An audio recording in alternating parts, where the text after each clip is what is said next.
भगवते वासुदेवाय। आप सभी श्रद्धालु भक्तों का हार्दिक स्वागत है। आज का दिन बहुत ही पवित्र है, अपरा एकादशी। यह व्रत पापों को हरने वाला, पुण्य को बढ़ाने वाला और मोक्ष की ओर ले जाने वाला माना गया है। शास्त्रों में कहा गया है, एकादशी के दिन भगवान विष्णु का ध्यान, उपवास और भगवत गीता का श्रवण सहस्त्र यज्ञों के समान फल देता है। जो मनुष्य इस दिन गीता के दिव्य श्लोकों को श्रद्धा से सुनता है, उसके जन्म जन्मांतर के कर्म कटते हैं, मन निर्मल होता है और जीवन में आत्मबल व शांति का संचार होता है। गीता के श्लोक केवल शब्द नहीं, यह स्वयं भगवान श्री कृष्ण का दिव्य ज्ञान है, जिसे सुनना, सुनाना, गुनगुनाना और समझना स्वयं भगवान के सानिध्य को प्राप्त करना है। आज हम जिस अध्याय का पाठ कर रहे हैं, वह न केवल ज्ञान का स्रोत है, बल्कि अपरा एकादशी जैसे दिव्य दिन पर आत्मा को परमात्मा से जोड़ने की सीढ़ी है। आइए हम तन मन से इस गीता पाठ को सुने और इस पावन व्रत को पूर्ण फलदायी बनाएं। प्रेम से बोलिए हरे कृष्णा। श्री भगवान ने कहा, हे अर्जुन, अब मैं तुझे ईर्ष्या न करने के लिए इस परम गोपनीय ज्ञान को अनुभव सहित करता हूँ, जिसको जानकर तू इस दुख रूपी संसार से मुक्त हो सकेगा। यह ज्ञान सभी विद्याओं का राजा, सभी गोपनीयों से भी अति गोपनीय, परम पवित्र, परम श्रेष्ठ है। यह ज्ञान धर्म के अनुसार सुखपूर्वक कर्तव्य कर्म के द्वारा अविनाशी परमात्मा का प्रत्यक्ष अनुभव कराने वाला है। हे परंतप, इस धर्म के प्रति श्रद्धा न रखने वाले मनुष्य मुझे न प्राप्त होकर जन्म मृत्यु रूपी मार्ग से इस संसार में आते जाते रहते हैं।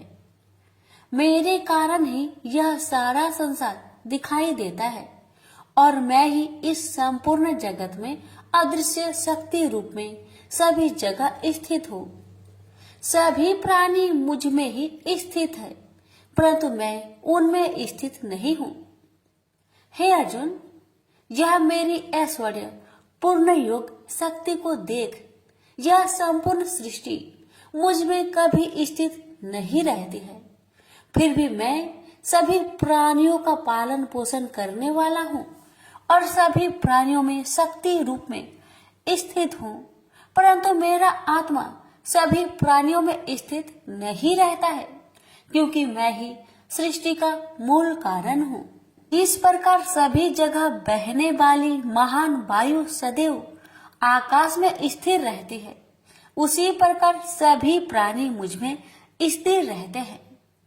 हे कुंती पुत्र, कल्प के अंत में सभी प्राणी मेरे प्रकृति में प्रवेश करके विलीन हो जाते हैं और अगले कल्प के आरंभ में उनको अपनी इच्छा शक्ति से फिर उत्पन्न करता हूँ।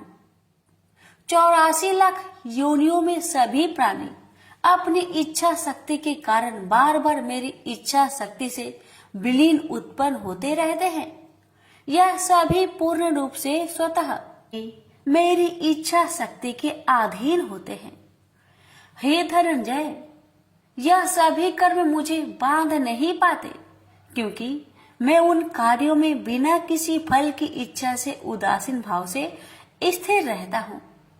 हे कुंती पुत्र, मेरी अक्षयता, मैं मेरी भौतिक प्रकृति सभी चर तथा अचर जीव उत्पन्न और विनिष्ट करती रहती है।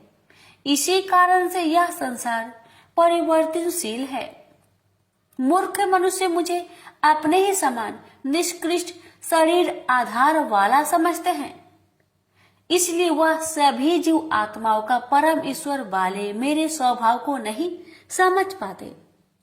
ऐसे मनुष्य कभी न पूर्ण होने वाली आशा में, कभी न पूर्ण होने वाले कर्मों में और कभी न प्राप्त होने वाले ज्ञान में विशेष रूप से मोहग्रस्त हुए मेरी मोहने वाली भौतिक प्रकृति की ओर आकर्षित होकर निश्चित रूप से राक्षसी वृत्ति और असुरी स्वभाव धारण किए रहते हैं।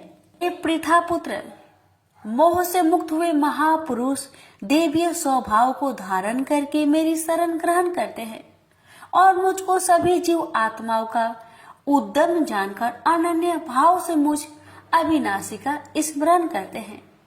ऐसे महापुरुष दृढ़ संकल्प से प्रयत्न करके निरंतर मेरे नाम और महिमा का गुणगान करते हैं और सदैव मेरी पूजा में स्थिर होकर मुझे बार बार प्रणाम करते हुए मेरी पूजा करते हैं।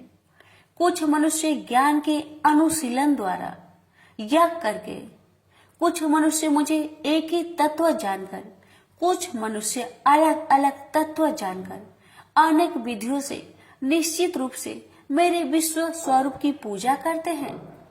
हे अर्जुन, मैं ही वैदिक कर्म कांड को करने वाला हूँ, मैं ही यज्ञ हूँ, मैं ही पितरों को दिए जाने वाला तर्पण हूँ, मैं ही जड़ी बूटी रूप में औषधि हूँ, मैं ही मंत्र हूँ, मैं ही घृत हूँ, मैं ही अग्नि हूँ और मैं ही हवन में दी जाने वाली आहुति हूँ।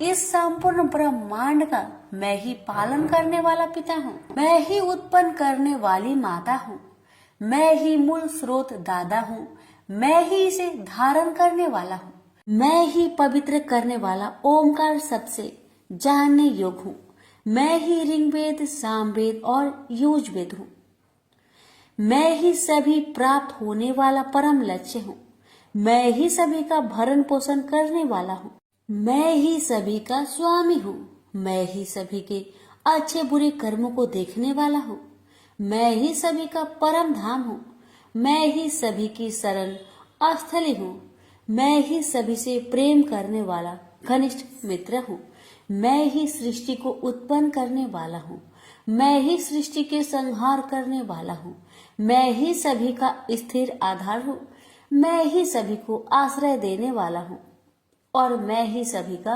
अविनाशी कारण हूँ। हे अर्जुन, मैं ही सूर्य रूप में तपकर जल को भाप रूप में रोककर बारिश रूप में उत्पन्न करता हूँ, मैं ही निश्चित रूप से अमर तत्व हूँ, मैं ही मृत तत्व हूँ, मैं ही सत्य रूप में सत्य हूँ और मैं ही असत्य रूप में पदार्थ हूँ। जो मनुष्य तीनों वेदों के अनुसार यज्ञों के द्वारा मेरी पूजा करके सभी पापों से पवित्र होकर सोमरस को पीने वाले के स्वर्ग लोकों की प्राप्ति के लिए प्रार्थना करते हैं, वह मनुष्य अपने पुण्य के फल स्वरूप इंद्र लोक में जन्म को प्राप्त होकर स्वर्ग में देवी देवताओं वाले सुखों को भोगते हैं। वह जीव आत्मा उस विशाल स्वर्ग लोक के सुखों का भोग करके पुण्य फलों के समाप्त होने पर इस मृत्यु लोक में पुनः जन्म को प्राप्त होते हैं। इस प्रकार तीनों वेदों के सिद्धांतों का पालन करके सांसारिक सुख की कामना वाले मनुष्य बार बार जन्म और मृत्यु को प्राप्त होते हैं। जो मनुष्य एकमात्र मुझे लक्ष्य मानकर अनन्य भाव से मेरी स्मरण करते हुए कर्तव्य कर्म द्वारा पूजा करते हैं, जो सदैव निरंतर मेरी भक्ति में लीन रहता है, उस मनुष्य की सभी आवश्यकताएं और सुरक्षा की जिम्मेदारी मैं स्वयं निभाता हूँ। हे कुंती पुत्र, जो भी मनुष्य श्रद्धा पूर्वक भक्ति भाव से अन्य देवी देवताओं को पूजा करते हैं, वह भी निश्चित रूप से मेरी ही पूजा करते हैं, किंतु उनका वह पूजा करना अज्ञानता पूर्ण मेरी प्राप्ति की विधि से अलग त्रुटि पूर्ण होता है।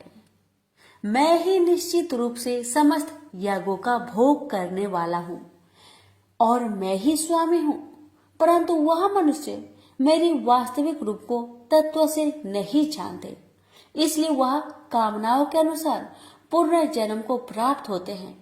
जो मनुष्य देवताओं की पूजा करते हैं वह देवताओं को प्राप्त होते हैं, जो अपने पूर्वजों की पूजा करते हैं वह पूर्वजों को प्राप्त होते हैं, जो भूतों की पूजा करते हैं वह उन भूतों के कुल को प्राप्त होते हैं, परंतु जो मनुष्य मेरी पूजा करते हैं वह मुझे ही प्राप्त होते हैं। जो मनुष्य एक पत्ता, एक फूल, एक फल, थोड़ा सा जल और कुछ भी निष्काम भक्ति भाव से अर्पित करता है, उस शुद्ध भक्त का निष्काम भक्ति भाव से अर्पित किया हुआ सभी कुछ मैं स्वीकार करता हूँ।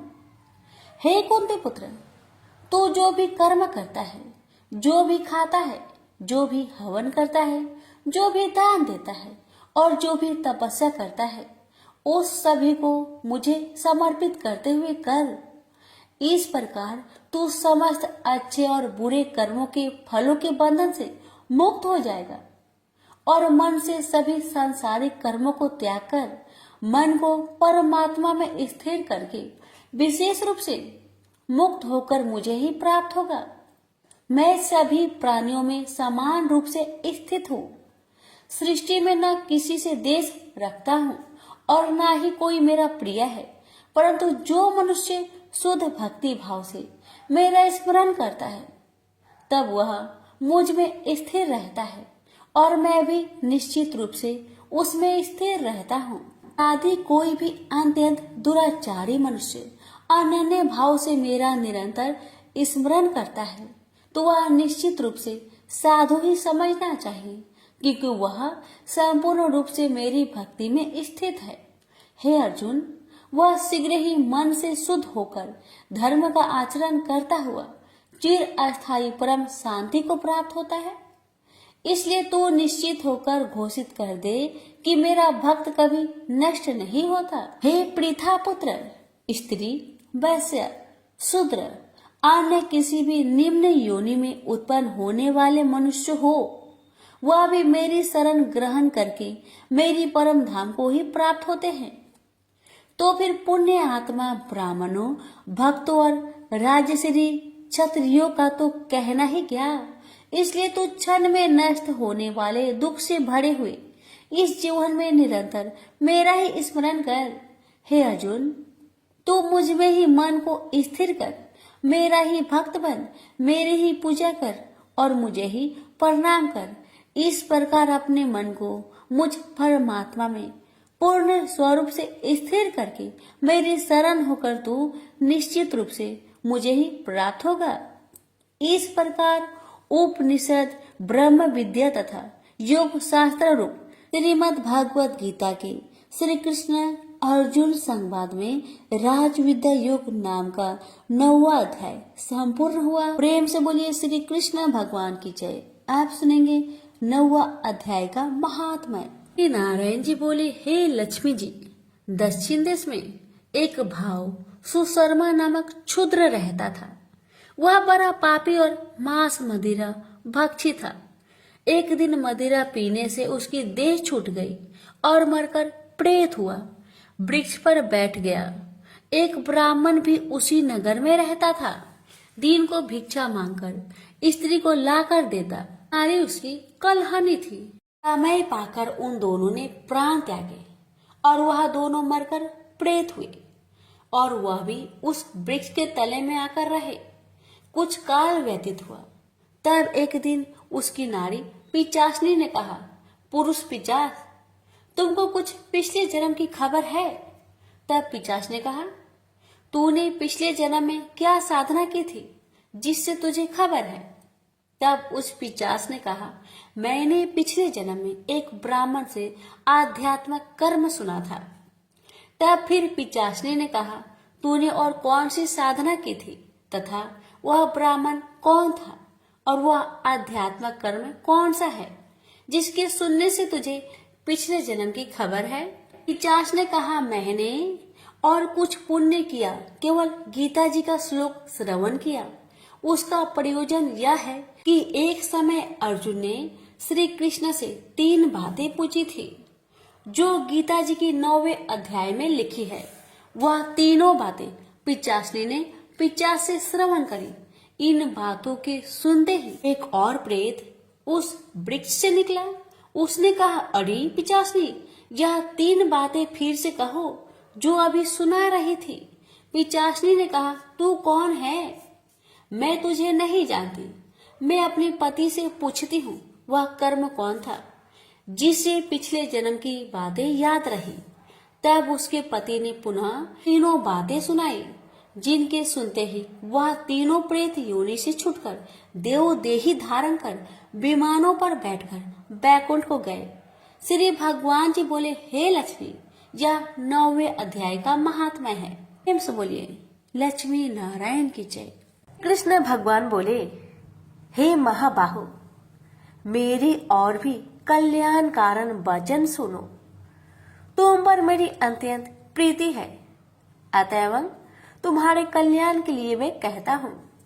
मेरी उत्पत्ति का हाल न तो देवता ही जानते हैं और न महर्षि लोग। मैं ही देवों और महर्षियों का आदि कारण हूँ। जो मुझे अनजन्मा अनादि और सब लोगों का ईश्वर मानते हैं, वे सब मोह रहित है। उनके पाप नष्ट हो जाते हैं।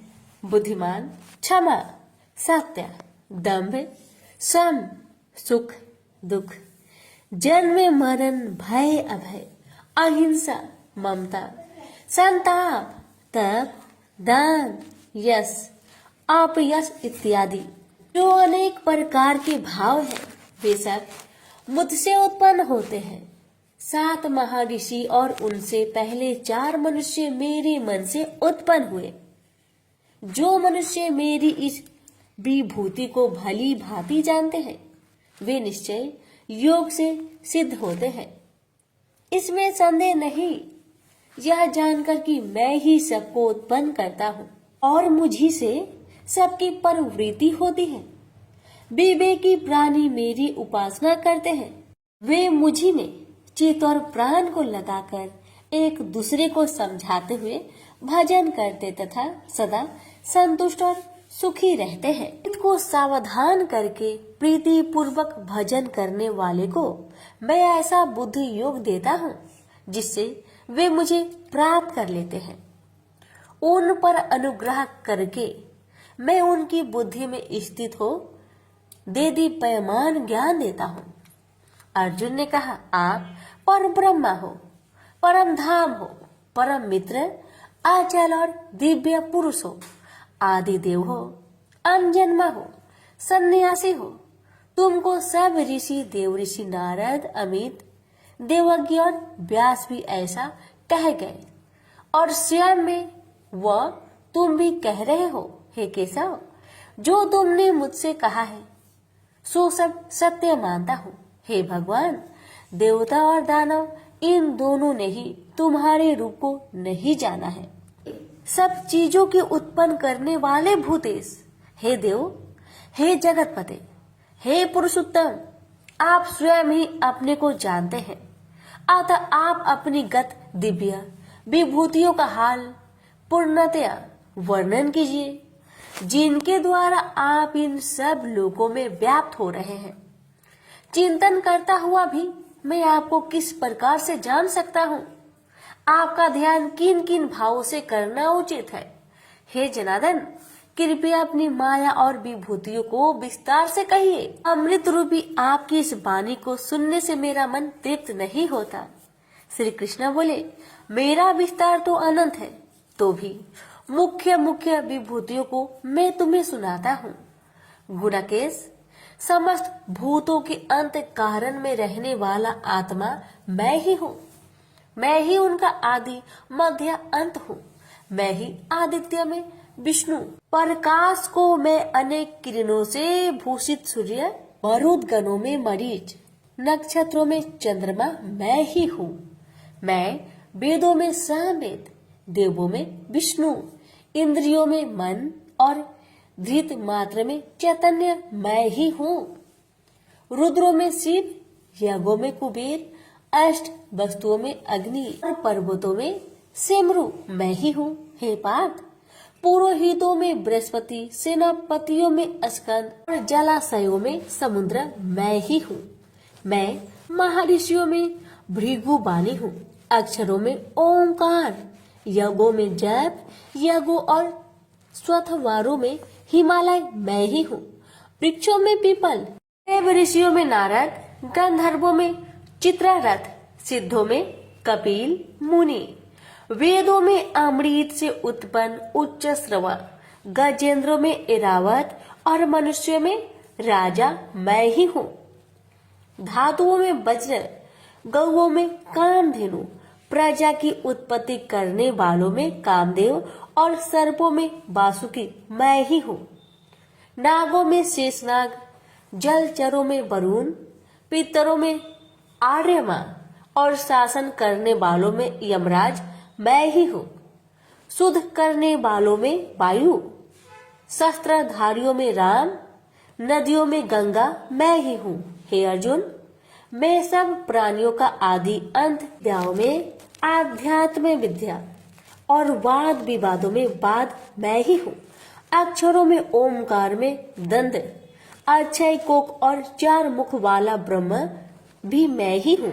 सबको हरने वाली मृत्यु, भविष्य में होने वाले पदार्थों की उत्पत्ति, स्त्रियों में कृति, लक्ष्मी, वाणी, स्मृति, मेधा, धृति और क्षमा मैं ही हूँ। साम वेद में ब्रह्म सत्साम, छंदों में गायत्री, मासों में मार्गशीर्ष और ऋतुओं में बसंत मैं ही हूँ।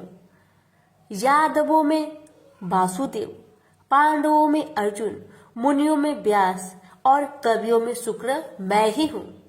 दमन करने वालों में दंड, जय चाहने वालों में नीति, गुहा पदार्थों में मौन तथा ज्ञानियों में ज्ञान मैं ही हूँ। और हे अर्जुन, भूत भाव का जो बीज है वह भी मैं ही हूँ। मेरे अतिरिक्त चराचर भूत कुछ भी नहीं है। ये परंतप दिव्य विभूतियों का अंत नहीं है। विभूतियों का विस्तार मैंने संक्षेप में कहा है।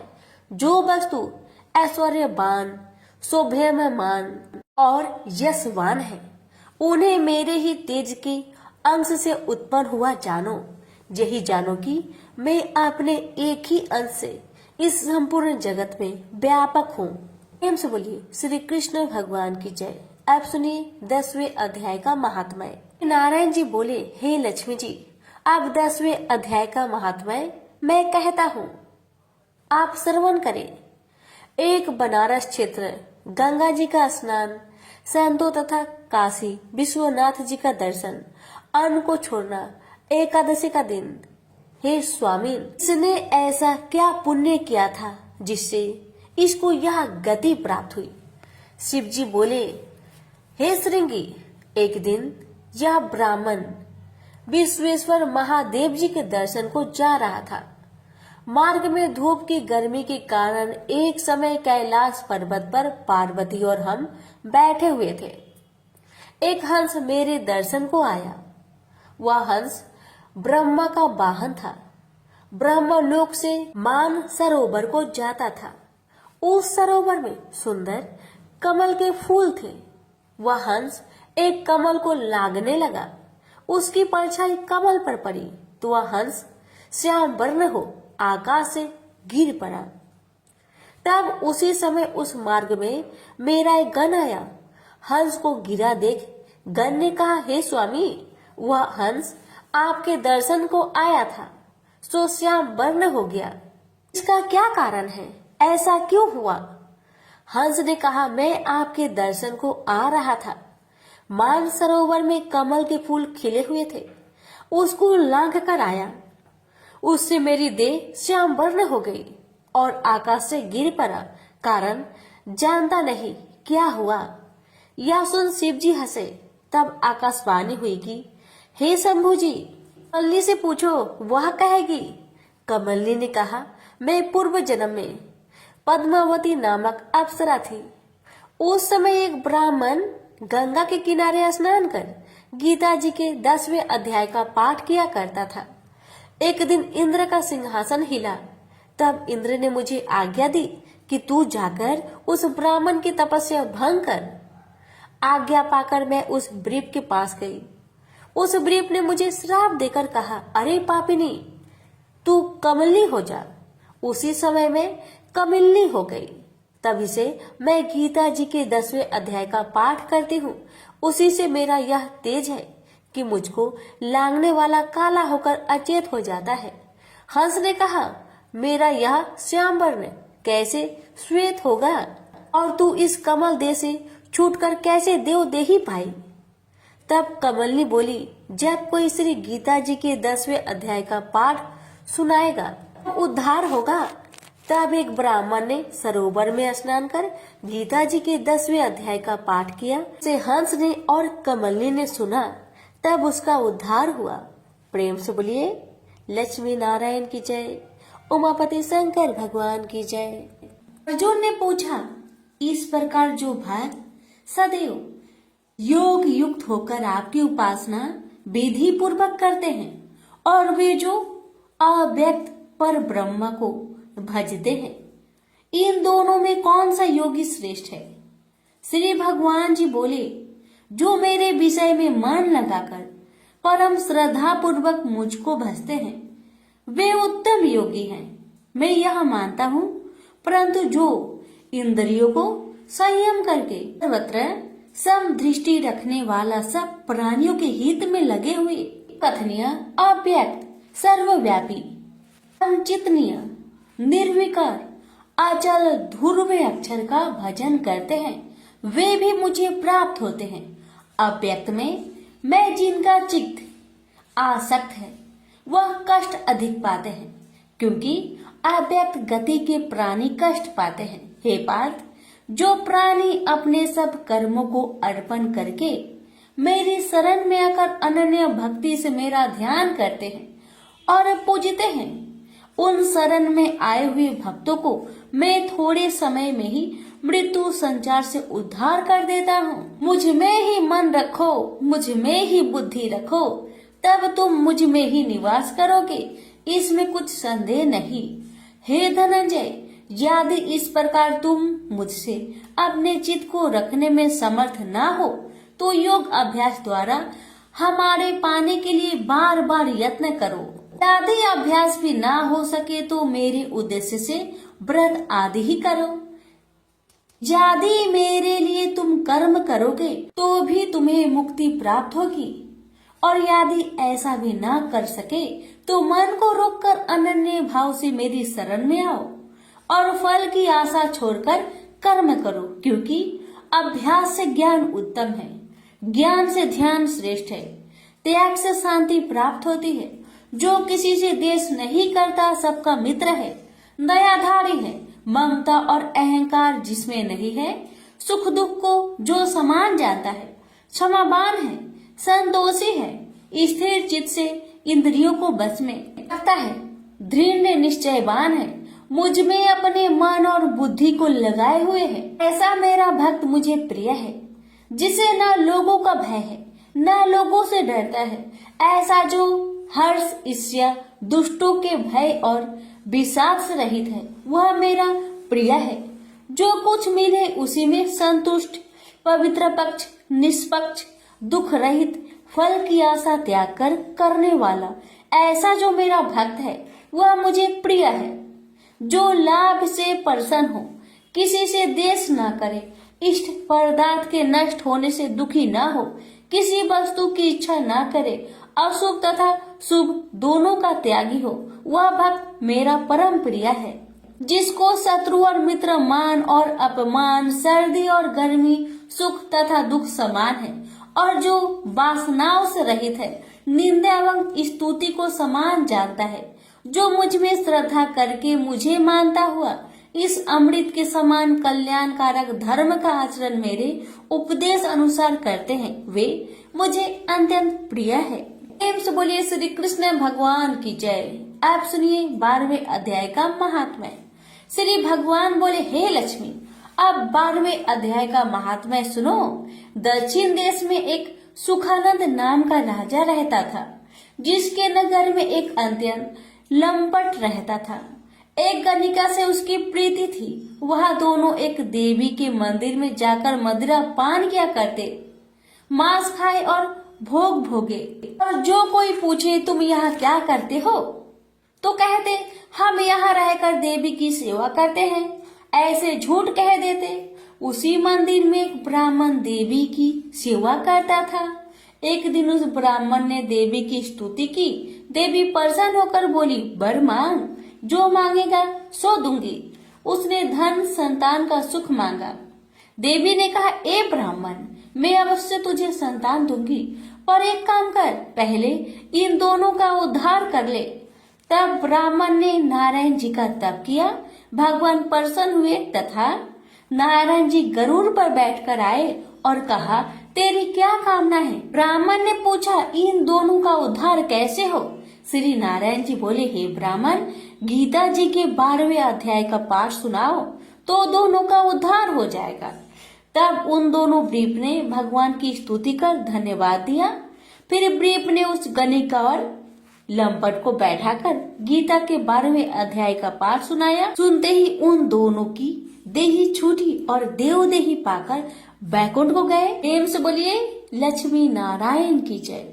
भगवान बोले, हे लक्ष्मी, संसार अश्वत्थ पीपल के समान है, जिसकी पुरुष रूप जड़ ऊपर है, चराचर शाखा नीचे है, वेद इसके पत्ते हैं। जो यह जानता है वही वेद का ज्ञाता है। इसकी शाखा ऊपर नीचे फैली हुई है। सत्य, रज, तम और गुण इसकी रज वाहिनी नसें हैं, जिनसे इनका पालन होता है। शब्द रूप इनकी डालियां हैं। वह पीछे कर्म रूप में प्रकट होने वाली इसकी जड़ नीचे मनुष्य लोक में और भी नीचे तक चली गई है। और अश्वत्थ का यह रूप इसका आदि अंत और आकार संसारी प्राणी के ध्यान में नहीं आता, तथापि इसकी जड़ गहरी है। ऐसे इस पीपल का वैराग्य रूप ढींढ शास्त्र से काटकर वह स्थान ढूंढना चाहिए जहां फिर से लौटना नहीं पड़ता, और साथ ही यह विचारना चाहिए कि जिसमें वह पुरातन प्रवृत्ति उत्पन्न हुई है, मैं उसी आदि पुरुष की शरण हूँ। अहंकार और मोह रहित, संग दोष को जीतने वाले, आत्मज्ञान से निरत, सब कामनाओं से दूर, सुख दुख नामक दंड पदार्थों से युक्त ऐसे ज्ञानी पुरुष शाश्वत पद को पाते हैं। जैसे सूर्य, चंद्र या अग्नि प्रकाशित नहीं करते, वहाँ मेरा परम धाम है, वहाँ जाकर लौटना नहीं होता। मेरा सनातन अंश इस जीव लोक में जीव का रूप धरकर प्रकृति में स्थिर है। जो इंद्रियों और छठे मन को उससे छुड़ाता है, जैसे वायु उसका आदि की गंध को दूसरे स्थान में ले जाती है। इसी प्रकार यह देह स्वामी शरीर धारण करने के बाद जब उसका परित्याग करता है, तब इंद्रियों और मन को साथ ले जाता है। कान, आंख, चर्म, जीभ, नाक और मन का आश्चर्य लेकर वह विषयों का भोग करता है। एक देह से दूसरी देह को जाते अथवा एक ही देह में रहते समय अथवा इंद्रियों से मुक्त हो विषयों का उपभोग करते हुए इसको मूर्ख नहीं देख सकते, परंतु जिनके ज्ञान रूपी नेत्र है वह देखते हैं। यत्न करने से योगी जन इसे देखते हैं, परंतु अज्ञानी यत्न करने पर भी नहीं देख पाते। जो तेज सूर्य, चंद्र और अग्नि में वर्तमान है और जगत को प्रकाशित करता है, उसे मेरा ही तेज जानो। मैं पृथ्वी में प्रवेश कर अपने तेज से समस्त भूतों को धारण करता हूँ, और इसमें भरा हुआ चंद्रमा बनकर मैं ही सब औषधियों का पोषण करता हूँ। मैं जठर अग्नि होकर सब प्राणियों की देह में प्रविष्ट हूँ, और प्राण वायु अपान वायु से संयुक्त होकर चारों प्रकार भक्ष्य, भोज्य, चोष्य, लेह से भोजन किए हुए प्राणियों के अन्न को पचाता हूँ। संसार में क्षर और अक्षर दो पुरुष है। जितने नाशवान प्राणी हैं वो क्षर कहलाते हैं और स्थिर चैतन्य को अक्षर कहते हैं। मैं अक्षर और क्षर में उत्कृष्ट हूँ। इसी कारण से लोक और वेद में जो पुरुष उत्तम के रूप को जानता है वह सब कुछ जानता है और सर्व भाव से मेरा ही स्मरण करता है। प्रेम से बोलिए श्री कृष्ण भगवान की जय। सुनिए 15वें अध्याय का महात्म्य।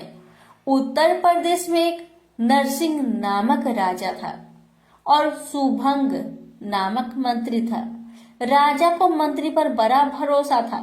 मंत्री के मन में कपट था। मंत्री चाहता था राजा को मारकर यह राज्य मैं ही करूं। इस तरह कुछ काल व्यतीत हुआ। एक दिन राजा नौकर चाकरों सहित सो रहा था। तब मंत्री राजा को सारे नौकरों सहित मारकर राज्य करने लगा। कुछ काल व्यतीत हुआ, तब वह भी मर गया। धर्मराज के पास दूध बांध कर ले गए। धर्मराज बोला, हे यमदूतो, यह बड़ा पापी है, इसको नरक में डालो। हे लक्ष्मी, इस प्रकार कई नरक भोगकर धर्मराज की आज्ञा से घोड़े की योनि में आया। सिंघल द्वीप में जन्मते घोड़ा हुआ। एक सौदागर ने बहुत से घोड़े को मोल लिया और वह घोड़ा खरीदकर अपने देश को चला। चलते चलते अपने देश में आया। तब वहां के राजा ने सुना कि अमुक सौदागर बहुत से घोड़े ले आया है।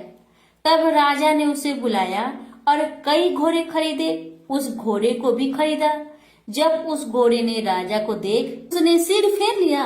यह देख राजा बोला, क्या बात है जो घोड़े ने सिर फेरा है? राजा ने पंडित को बुलाकर पूछा कि इस घोड़े ने हमें देखकर सिर क्यों फेरा, इसका क्या कारण है? पंडित ने कहा, राजन, इस घोड़े ने तुमको सिर नवाया है। राजा ने कहा, यह बात नहीं है। कई दिन पीछे राजा शिकार खेलने को उसी घोड़े पर सवारी करके गया। वह घोड़ा बहुत तेज चलता था। राजा शिकार खेलता खेलता बहुत दूर चला गया। उसी दिन राजा ने जाते ही शिकार मारा। राजा बहुत प्रसन्न हुआ। दोपहरी की गर्मी के कारण राजा को प्यास लगी। तब राजा ने वन में एक साधु को कुटिया में बैठे देखा। तालाब से जल भरा हुआ था। वहां राजा उतरा, घोड़े को वृक्ष में बांधकर कुटिया में गया तो साधु अपने पुत्र को गीता जी के 15वें अध्याय का पाठ सिखा रहा था। वृक्ष के पट्टे पर श्लोक लिखकर बालक से कहा, खेलते भी रहो और इसको कंठ करो। उस पत्ते को घोड़े ने देखा तो तुरंत उसकी देह छूट गई। देवदेही पाई, स्वर्ग से विमान आया, उस पर बैठ बैकुंठ को चला।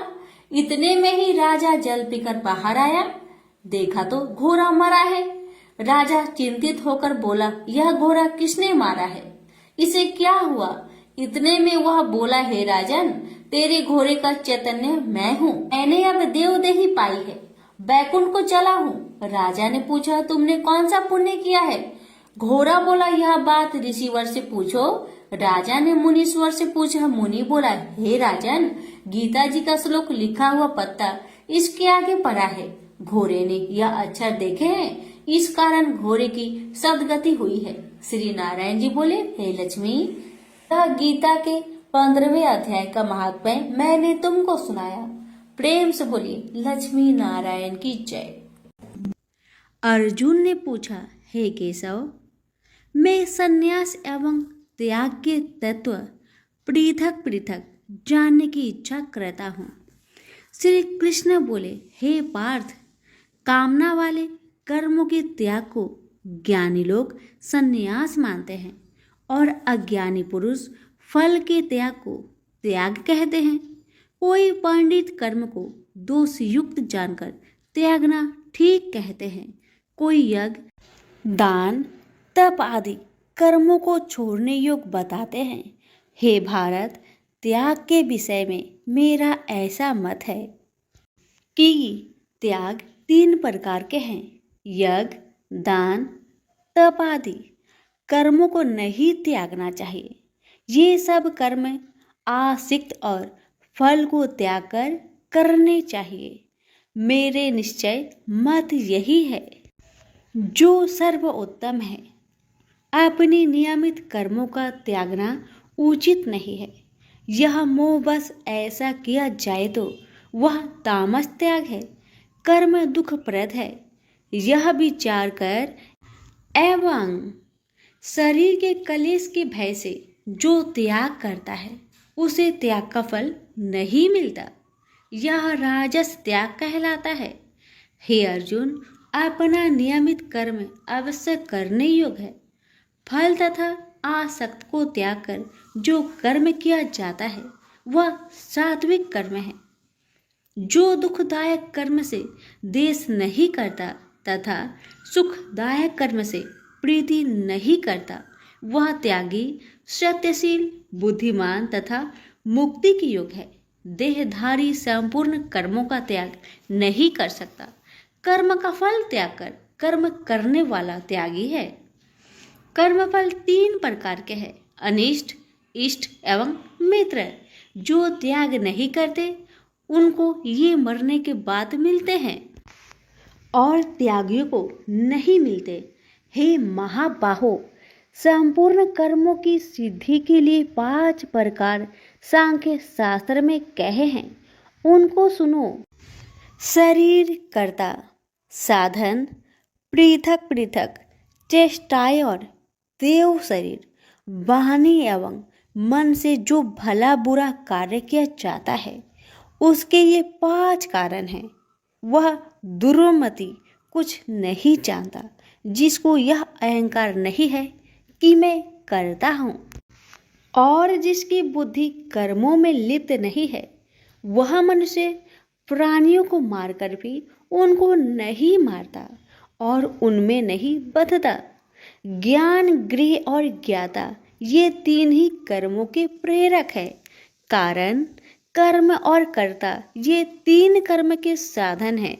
सांख्य शास्त्र में ज्ञान, कर्म और कर्ता ये सत्वादिक गुण के भेद 3 प्रकार के हैं। इनको भी सुनो। जब भिन्न भिन्न प्राणियों में एक अविनाशी अविभक्त सत्ता जो दिखता है वह ज्ञान सात्विक कहलाता है। जिस ज्ञान से प्राणियों में नाना प्रकार की सत्ता दिखाई देती है उसको राजस ज्ञान जानो। ऐसा ज्ञान जिसके बिना कारण और सर्वार्थ के जाने एक ही कार्य में लगा रहे वह अल्प और तामस है। फल की इच्छा ना करके जो नित्य कर्म संग देश को त्याग कर किया जाता है, जो फल की इच्छा एवं अहंकार से बड़े यत्न से किया जाता है वह राजस कर्म है। जो कर्म परिमाण धन का खर्च दूसरे की पीड़ा और अपना पुरुषार्थ न जानकर मोहबस किया जाता है वह तामस कर्म कहलाता है। संग से रहित अहंकार, धैर्य और उत्साह युक्त सिद्ध व असिद्धि में समान रहता है वह सात्विक कर्म कहलाता है। गुण की तरह बुद्धि और धर्म के इनके भी 3 भेद है, सुनो। जो बुद्धि प्रवृत्ति, निवृत्ति, कर्तव्य, अकर्तव्य, भय, अभय और बंधन मोक्ष को जानता है वह सात्विकी है। हे पार्थ, जिससे धर्म अधर्म और कर्तव्य अकर्तव्य का ठीक निश्चय नहीं होता वह राजसी है। जिस अज्ञान से ढकी बुद्धि करके मनुष्य अधर्म को धर्म मानता है वह तामसी है। जो कथा प्रसंग से फल की इच्छा करता है, जो धर्म अर्थ काम को धारण करता है वह राजसी वृत्ति है। जो मूर्ख, निंद्रा, भय, शोक, विषाद एवं मद को नहीं त्यागता वह तामसी वृत्ति है। अब 3 प्रकार के सुखों को सुनो। जिसका योगाभ्यास में चित रहता है उसके दुख का अंत हो जाता है। सुख सात्विक है। आरंभ में विष के समान और अंत में अमृत के तुल्य होता है। सुख आरंभ में अमृत तुल्य, अंत में विष के तुल्य विषयों और इंद्रियों के संयोग से होता है।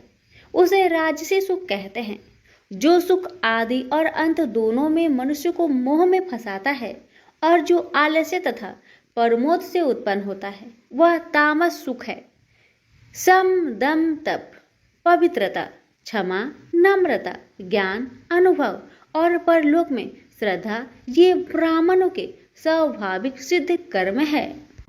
बहादुरी, तेजस्विता, धैर्य, चतुराई, युद्ध, स्थिरता, उदारता और प्रभुता ये क्षत्रिय के स्वाभाविक कर्म हैं। खेती, गोरक्षा स्वाभाविक कर्म हैं। जो लोग अपने अपने गुणों और प्रवृत्तियों के अनुसार कर्म करते हैं उनको सिद्धि प्राप्त होती है, और जिसने सब जगत का विस्तार किया है उस ईश्वर को अपने कार्य के द्वारा आराधना करके मनुष्य सिद्धि को पाता है। दूसरे उत्तम कर्म से अपना निज कर्म ही श्रेष्ठ है। सर्वत्र आसक्त को छोड़ने वाला आत्मा, जीतने वाला इच्छा रहित मनुष्य संन्यास के द्वारा सर्व कर्म निवृत्ति रूप परम सिद्धि को पाता है। वह फिर कैसे ब्रह्म को प्राप्त होता है? सो मुझसे सुनो, यही इस ज्ञान की परानिष्ठा है। शुद्ध बुद्धि से युक्त होकर धृति द्वारा इस मन को बस में लगाकर शब्द आदि विषयों को छोड़कर राग देश से रहित होकर एकांत में रहने वाला, मीताहारी, वाणी और मन को जीतने वाला, नित्य ध्यान युक्त और वैराग्य, अहंकार, बल, घमंड, काम, क्रोध तथा परिग्रह छोड़कर ममताहीन और शांत मनुष्य ब्रह्म भाव के योग होता है। व्रत को प्राप्त हुआ पुरुष दत्तचित होकर सुख व अभिलाषा को नहीं करता है। जीवन मात्र में समदर्शी होकर मुझ में परम भक्ति पाता है। इस प्रकार ज्ञानी सदैव मुझ में निवास करने वाले सब कर्मों को भोग करता हुआ मेरे अनुग्रह से अविनाशी सनातन मोक्षप्रद को प्राप्त होता है। तत्पश्चात तत्व से मुझे जानकर फिर मन मुझ में ही प्रवेश करता है। सावधानी से अपना मन मुझ में स्थिर कर और सब कर्मों को मुझ में अर्पण कर बुद्धि योग के आश्रय से निरंतर अपने चित्त को मुझ में लगाओ। मेरे में चित्त लगाकर मेरी कृपा से दुर्गम कष्टों से तर जाओगे। यदि अहंकार से मेरी बात सुनोगे तो नष्ट हो जाओगे। यदि अहंकार का आश्रय लेकर युद्ध नहीं करूंगा ऐसा मानते हो तो यह तुम्हारा निश्चय झूठा है, क्योंकि स्वभाव तुम्हें युद्ध करवाएगा।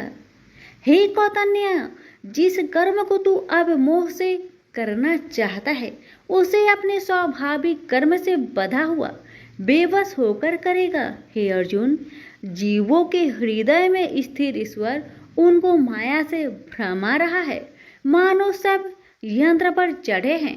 हे भारत, सब भावों में उसी की कृपा से परम शांति एवं मुक्ति को पाओगे। यह गूढ़ ज्ञान मैंने तुमसे कहा है, इसे भली भांति विचार कर जैसा चाहते हो वैसा ही करो। अब तू सबसे गूढ़ वचन भी सुन, क्योंकि तू मेरा परम मित्र है, इसलिए मैं तेरे हित ही कहूँगा। मेरे में मन लगाओ, मेरे ही भक्त हो, मेरे ही यज्ञ करो और मेरा ही नाम जपो। सब धर्मों को छोड़कर मेरी शरण में आओ, मैं तुम्हें सब पापों से छुड़ा दूंगा। यह मेरा रहस्य ऐसे पुरुष जो तप ना करता हो, मेरा भक्त ना हो, कभी भी नहीं कहना चाहिए। जो इस परम गुप्त ज्ञान को मेरे भक्तों में प्रकट करेगा वही मेरी परम भक्ति को पाकर अंत में निश्चय ही मुझ में लीन हो जाएगा। इस धर्म संवाद को जो कोई पढ़ेगा उसे मैं समझूंगा कि उसने ज्ञान यज्ञ से मेरी पूजा की है। जो श्रद्धावान पुरुष दोष ढूंढे बिना इसको सुनेगा वह भी मुक्त होकर पुण्य आत्माओं को मिलने वाले शुभ लोक को प्राप्त होगा। हे पार्थ, तुमने एकाग्रचित्त से मेरे कहे हुए उपदेश को सुना या नहीं? हे धनंजय, तुम्हारा अज्ञान से उत्पन्न हुआ मोह नष्ट हुआ या नहीं? अर्जुन ने कहा, हे भगवान, आपकी कृपा से मेरा मोह नष्ट हो गया और स्मृति जागृत हुई है। अब मैं निसंदेह आपकी आज्ञा पर स्थिर हूँ और जैसा आपने कहा है मैं वैसा ही करूँगा। संजय बोले, हे धृतराष्ट्र, मैंने महात्मा वासुदेव और अर्जुन का यह प्रेरणा देने वाला अद्भुत संवाद सुनाया व्यास जी की कृपा से। साक्षात ये स्वर श्री कृष्ण जी के मुख से इस परम गुहा संवाद को मैंने सुना। हे राजन, श्री कृष्ण और अर्जुन के इस अद्भुत पुण्य कारक संवाद को स्मरण करके मन बार बार प्रसन्न होता है। श्री कृष्ण भगवान के उस अद्भुत रूप को स्मरण करके मुझे बड़ा ही विस्मय होता है। हे राजन, मैं बारंबार प्रसन्न होता हूँ। मेरी ऐसा धारणा है कि जहाँ योगेश्वर भगवान श्री कृष्ण हैं और जहाँ पार्थ जैसा धनुर्धर है वही राजलक्ष्मी, विजय, ऐश्वर्य और अटल नीति है। सभी प्रेम से बोलिए श्री कृष्ण भगवान की जय हो। सुनिए 18वें अध्याय का महात्म्य। श्री भगवान जी बोले, हे लक्ष्मी, अब 18वें अध्याय का महात्म्य सुन। जैसे सब नदियों में गंगा जी, गौ में कपिला, कामधेनु और ऋषियों में नारद श्रेष्ठ है, उसी तरह गीता जी के सब अध्यायों में 18वां अध्याय श्रेष्ठ है। एक समय सेमरु पर्वत पर देवलोक में इंद्र अपनी सभा लगाए बड़ी प्रसन्नता में बैठे थे। उर्वशी नृत्य कर रही थी। इतने में एक चतुर्भुज रूप जीव को पार्षद ले आए। और इंद्र को वह बहुत अखरे। उस तेजस्वी को बैठा तो दिया, किंतु आपने गुरु बृहस्पति जी से कहा, हे गुरुदेव, आप त्रिकालदर्शी हो, देखो इसने ऐसा कौन सा पुण्य किया है जिससे यह इंद्र आसन का अधिकारी हुआ। मेरे जाने तो इसने तीर्थ व्रत या दान कोई नहीं किया, शिवालय व ठाकुर मंदिर नहीं बनवाया, तालाब नहीं खुदवाया। यह सब बातें बृहस्पति जी ने भगवान से कही। तब भगवान ने बृहस्पति जी से कहा कि इसके मन में तो भोगों की वासना थी, परंतु यह गीता जी के 18वें अध्याय का नित्य पाठ करता था। इससे जब इसने अपनी देह को त्यागी, तब मैंने आज्ञा करी, हे पार्षदों, तुम इसको पहले ले जाकर इंद्र लोक के सुख भोगवाओ। जब इसका मनोरथ पूर्ण हो जाए, तब मेरी सायुज्य मुक्ति को पहुंचा दो। सो तुम जाकर भोगों की सामग्री इकट्ठी कर दो। तब इंद्र आदि सब देवताओं ने आकर भोगों की सब वस्तु एकत्र कर दी और कहा, पहले तुम इंद्र लोक के सुखों को भोगो। बहुत काल तक इंद्रपुरी के सुख भोग कर फिर भगवान की कृपा से सामुज्य मुक्ति पाकर बैकुंठ का अधिकारी हुआ। श्री नारायण जी बोले कि हे लक्ष्मी, यह 18वें अध्याय का महात्मा है। गंगा, गीता, गायत्री, कलयुग में यह तीनों मुक्ति की दाता है। प्रेम से बोलिए लक्ष्मी नारायण की जय।